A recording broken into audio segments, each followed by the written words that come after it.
భిక్షాటన చేస్తుందంటే ఈ గవర్నమెంట్ ఎంత భయంకరమైన స్థితిలో ఉన్నదో మీరు అర్థం చేసుకోవాలి. ప్రజలు కూడా ఇట్లా తిరగటం కాదు, ఇల్లు తిరిగి అడగాలి, నువ్వు కూడా అడుకోవాలి అంటే వానికి సిగ్గు వస్తుంది. ఎందుకు రేవంత్ రెడ్డికి తెలంగాణ నేను పాలిస్తానంటే వాళ్ళ కోసం మన దొరుకుతా. ఇది తెలంగాణ ఏమన్నా మన అయ్యదా మన అమ్మదా?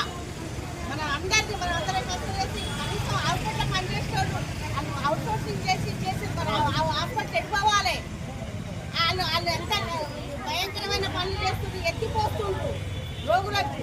ఇప్పుడు బజార్కి ఎక్కినట్టే వాళ్ళకి రోగు లేకనే కదా ఎక్కింది. మరి ఎందుకు ఆలోచించలేకపోతుండు రేవంత్ రెడ్డి? ఈ తెలంగాణ గవర్నమెంట్ ఆయన అట్లా చేసిండు, నేను ఇట్లా చేసిండు, కేసీఆర్ అట్లా చేసిండు. కేసీఆర్ దాని దేని పనికి రాడు. కేసీఆర్ కింద వీడు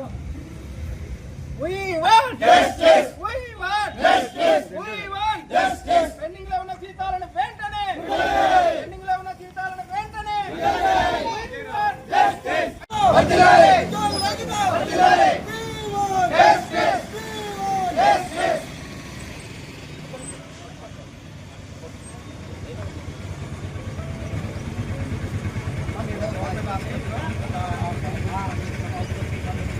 మాకు గత 5 నెలల నుంచి జీతాలు ఇవ్వట్లేదమ్మా.